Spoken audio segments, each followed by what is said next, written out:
Good morning, everyone. My name is Chris, and welcome back to the channel. Just making another video to address a few comments that was left on the last video, as well as go over a few more things on the 350Z. But the main thing we need to tackle today is the entrance into my garage here. It is less than ideal. It's been a problem for some time now, but today is the day. I'm gonna go get some sand, get some gravel, and hopefully fix this so my wife can get her 4Runner in the garage a lot easier and quit making a mess in the garage, as you can see here.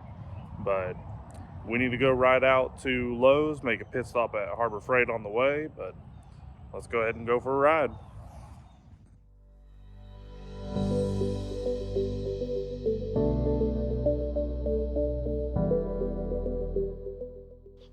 Hey everyone, just wanted to take this time to say I apologize for any audio issues during this video. My Rode apparently died throughout the recording, so none of my audio was actually saved. So this is all just salvaged from my phone itself. So apologies again for any audio issues, but hope you all enjoy what's ahead.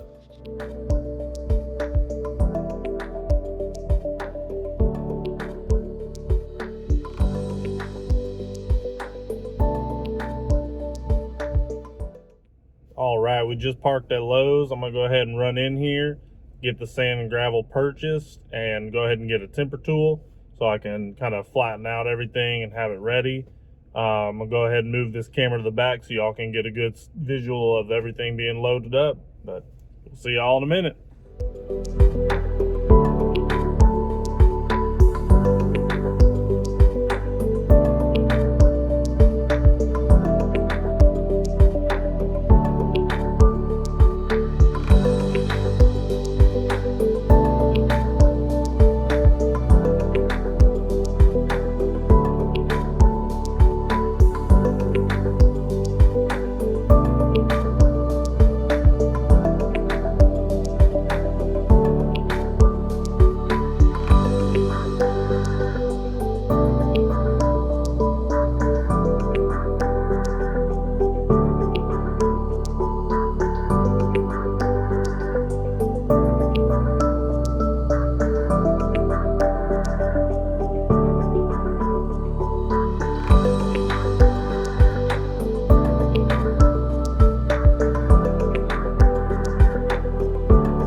Alright, while we watched me drive back home with this first load of sand, I wanted to take this time and go ahead and go over some of the comments that were left on the previous video from y'all. Our most recent and first comment comes from Sean K. He's a recent subscriber. Thank you for subscribing to the channel. But he had commented and said, I have owned 3 03 350Zs. All 3 I set up for drift. My best advice for you from listening to your goals and such sounds like this may be your first drift setup. Great start, by the way. I love these cars. I would just buy a used 350Z ECU, send it to Z1 to get the nats deleted, and have them do an optimized tune for it so you can get it running and hit the track. These cars do not need globs of power. Realistically, they need a welded diff to start drifting. They're great stock. He also says for the first year in his first Z, the only thing he did do it was welded the VLSD when it stopped blocking. But that's just my opinion. Great start and honestly a great deal for $1,000. Well, Sean, thanks again for the comment. I wanted to address a couple things in there. I also agree that a 350Z is a good start for people just getting into drift. Although this is my first project car, I'm pretty familiar with the different vehicles that people use, and I know 350Zs are a great place to start. That's why I've always wanted one and ultimately ended up getting one. In response to the ECU situation, one of y'all can chime in if you know more about it. I've been having a lot of trouble finding clear and concise information on what is needed for my vehicle. It was my understanding that in order to replace the ECU in it, I must have a matching part number for the vehicle.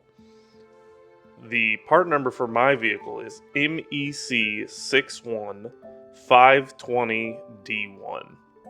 And that specific part number is really hard to come by, and they run upwards of $400 to $600 to even $800.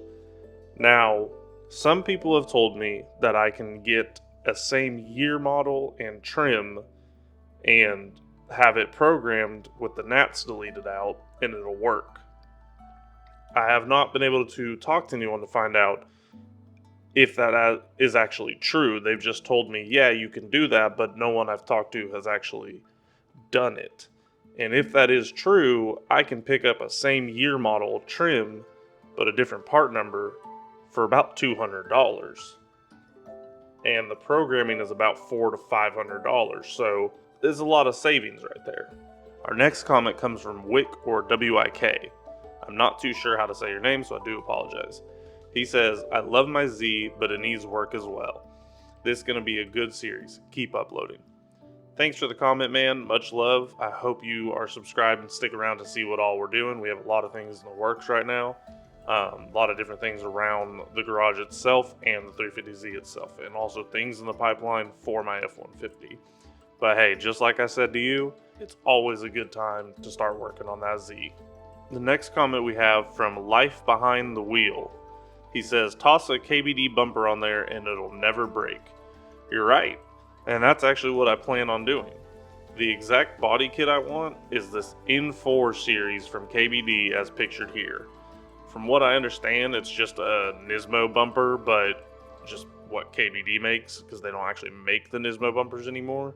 But I think this is one of the best styles you can get on a 350Z, and it's reasonable in price compared to most other body kits that are still available.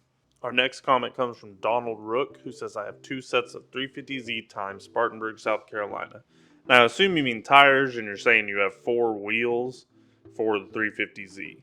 If these are the factory wheels that I had asked for in the previous video, please send me an email to canfieldsgarage@gmail.com. But that's all for the comments on the previous video. I'm going to do my best to continue responding to all the comments you guys leave, as well as address anything that needs addressed. So make sure anything you guys want to say, tell me about, or ask about, don't hesitate to leave a comment on the videos. I will do my best to respond to everybody.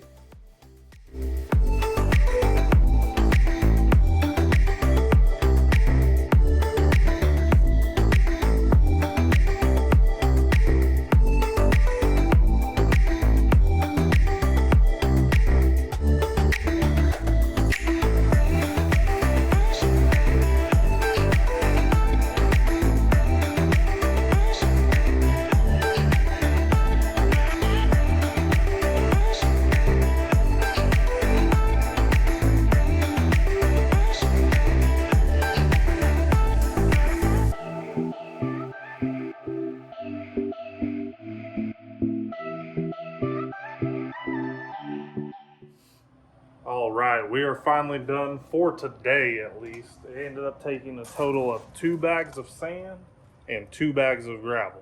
Now, I was not able to get absolutely everything done today. They actually ran out of bags of gravel, so I'll have to wait a little bit for them to get some more back in stock. But I'll show you here everything that I was able to get done and what I still need done.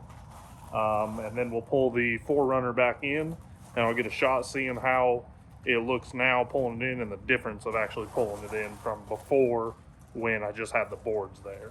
So we'll go ahead and show you real quick what I was able to get done. All right, so as you can see here, I was able to get the main portion sanded and graveled. I do want to get some more sand. Those are actually the leftover, the empty bags from everything right there. I got to get rid of those. But I do want to get more sand and gravel and bring it out over into here where the Z is, just to, actually have more traction. And then I wasn't able to get all the gravel all the way out here. So I do want to get some more sand, more gravel, and finish it all the way out to where that comes in there. And eventually down the road, I want to take the sand and gravel. And if you saw in last week's video, I talked about where the Z was parked before. So I want to take more sand, more gravel, come all the way through here. 4Runner's a little in the way, but then take it and come all the way up to the end there and actually have basically my whole drive graveled and not having mud puddles everywhere, and actually being able to pull in without sliding and avoiding stuff like this happening again, because this was really annoying. That was, like I said in last week's video, this was from when the Z was parked essentially where the 4Runner is now, so we had to pull through here, and it's really soft. So I might actually take more sand gravel and expand it and go not only from the post where the gravel starts right now, right over there, and bringing it all the way out to here, and actually being able to get 2 cars side by side. So yeah, that's everything I was able to get done today. I guess this is going to be a multi-part series. It initially was just going to be one kind of good-sized video, but I guess we'll call this part 1, and hope you guys enjoyed everything. Hope you look forward to seeing more content coming down the road as well, and hopefully having the Z running and being able to drive that beauty down the road finally.